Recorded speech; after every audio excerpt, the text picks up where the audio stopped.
Pirates of the Caribbean. ये नाम तो तुमने कभी ना कभी सुना ही होगा, मैंने भी सुना था पर कभी मूवी नहीं देखी थी। और फिर मैंने देखी तो 5 की 5 मूवी एक साथ देख डाली, जो मेरी सबसे बड़ी भूल थी। वो वीडियो के एंड में पता चलेगी, इसलिए उसके पहले शुरू करते हैं।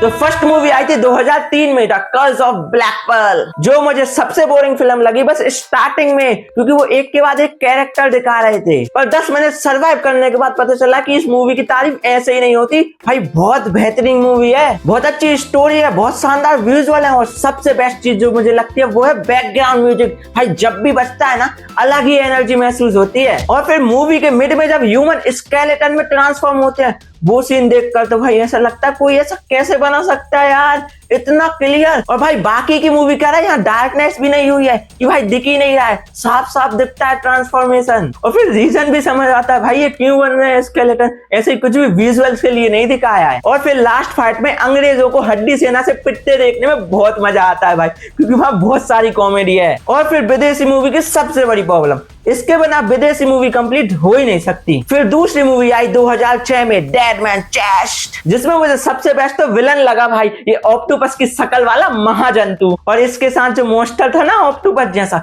उसकी बुराई तो कर ही नहीं सकते भाई। नहीं तुम ही देखो भाई, कोई कमी दिख रही है? जैसा मॉन्स्टर होना चाहिए बिल्कुल वैसा ही है। मतलब जो मॉन्स्टर को देख कर फील आनी चाहिए ना ऐसे, वो फील आती है यार। और मुझे इस मूवी की कॉमेडी भी बढ़िया लगी, जब जब जंगल आता था ना साथ में कॉमेडी आ जाती थी। और मूवी में कैप्टन के साथ बहुत बुरा हुआ, नहीं जैक स्पैरो की बात नहीं कर रहा हूँ, उसके साथ तो हुआ बुरा, पर मैं बात कर रहा हूँ कैप्टन अमेरिका की। अब तुम कमेंट में लिखो ये दोनों अलग अलग है, एक नहीं है, उसके पहले मैं ही बता देता हूँ, हाँ भाई ये अलग अलग है, मैंने गूगल पे सर्च किया, ये अलग अलग है। और भाई मूवी में ये कितने जुड़वा दिखते हैं यार। और जो मूवी में ट्विस्ट आया था ना, जो बिल्कुल अनएक्सेप्टेड था, कि मूवी के मेन हीरो को ही निपटा दिया, कैप्टन जैक स्पैरो को मॉन्स्टर खा गया, वो मुझे सबसे बेस्ट सीन लगता है इस मूवी का। और इसकी वजह से नेक्स्ट मूवी के लिए और ज्यादा क्यूरियोसिटी पैदा हो जाती है कि अब क्या होगा भाई, मूवी का मेन हीरो टपक गया, अब आगे क्या होगा। और फिर 2007 में आई एट वर्ल्ड्स एंड, जिसमें जैक स्पैरो जिंदा हो जाता है। भाई मेरे से मत पूछ भाई ये कैसे हो गया,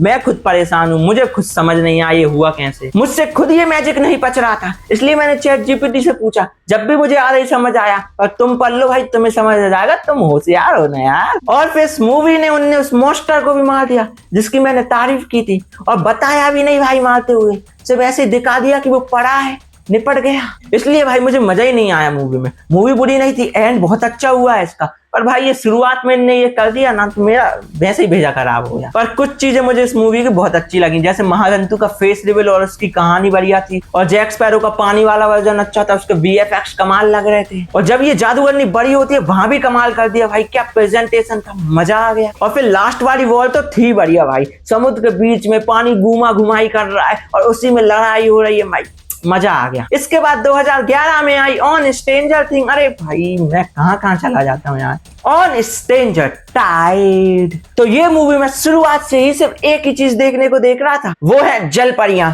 क्योंकि मैंने मूवी के पोस्टर में जूम कर एक जलपरी देख ली थी। और फिर मेरा इंटरेस्ट बन गया कि इस मूवी में जलपरी होने वाली है, इनके VFX कमाल के होते ही हैं, अब ये जलपरी को कैसे दिखाएंगे। और फिर मैं मूवी देखता रहा, कोई जलपरी नहीं आई। 1 घंटे तक, 1 घंटे सर्वाइव करने के बाद पहली जलपरी आई। और ये तो पहले ही पता था मुझे कि जलपरियां झुंड में ही आती हैं, तो अब जिनने मूवी नहीं देखी तो उनको तो लगता है जलपरी बहुत अच्छी होती है, पर जिनने मूवी देखी है उनको ही पता है कि जलपरी कितनी खतरनाक होती है। और मूवी ने इन्हें बहुत अच्छे से रिप्रेजेंट किया कि जलपरी कितनी खतरनाक होती है। ये लोग सिर्फ एक जलपरी पकड़ पाए, और वो भी इनकी किस्मत थी, इनने कुछ नहीं की। और मुझे इस मूवी की स्टोरी में मजा नहीं आया भाई, पुरानी 3 मूवी के कंपेयर में ये फीकी सी लगती है। और इसके VFX ने भी इनने कुछ खास नहीं दिखाया। हाँ VFX अच्छे थे पर कुछ ऐसा खास नहीं था यार। अब लास्ट मूवी जो 2017 में आई थी, dead man tell no tales, और ये मूवी मुझे तो भाई फर्स्ट मूवी की कॉपी सी लगती है। भाई बहुत से पैटर्न फर्स्ट मूवी से ही मैच करते हैं इसके, पर इसकी स्टार्टिंग मुझे बहुत बढ़िया लगी, जो पूरी की पूरी बैंक को खेचा है ना भाई,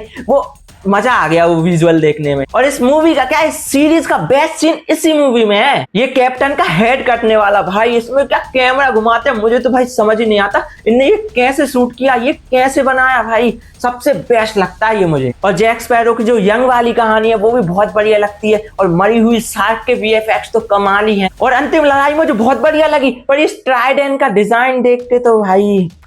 और तुमने ये चीज नोटिस की, जो फर्स्ट मूवी का विलन था वही लास्ट मूवी के विलन को मारता है अपना बलिदान देकर। इससे समझ आ जाता है भाई क्या राइटिंग हुई है इस पूरी मूवी सीरीज की। तो फाइनली सारी मूवी कंप्लीट हो गई थी। अब मेरी सबसे बड़ी गलती बताता हूँ, जो मैंने स्टार्टिंग में बोली थी, याद है ना, भूल गए थे। अब मैं नहीं बता रहा भाई, तुम भूल गए ना, मैं नहीं बता, अब नहीं बता रहा। पर ये चीज बताऊंगा कि इन पांचों मूवी में से मुझे कौन सी बेस्ट लगी। मुझे बेस्ट लगी है डेड मैन चेस्ट, जो सेकंड मूवी थी। अब तुम कमेंट करो पांचों मूवी में से तुम्हारी कौन सी फेवरेट मूवी है। और नेहाल भाई आपको तो जरूर कमेंट करना है, क्योंकि मैंने आपका नाम ले लिया है। पूरा नाम नहीं ले सकता, उसके लिए सॉरी भाई, क्योंकि मैं गलत प्रोनाउंसिएशन नहीं करना चाहता, क्योंकि भाई मैं स्टार्टिंग से ही प्रोनाउंसिएशन में वीक हूँ। इस वीडियो में भी तुम्हें दिख रहा होगा। Pilots of the Kavali poster को देख के वो फील आना चाहिए ना। उसके बाद 2011 में आई ऑन स्ट्रेंजर नहीं ऑन स्ट्रेंजर थिंग कहाँ से आ गई। और फिर मैं मूवी देखता रहा, कोई जल पड़ी नहीं आई। 1 घंटे का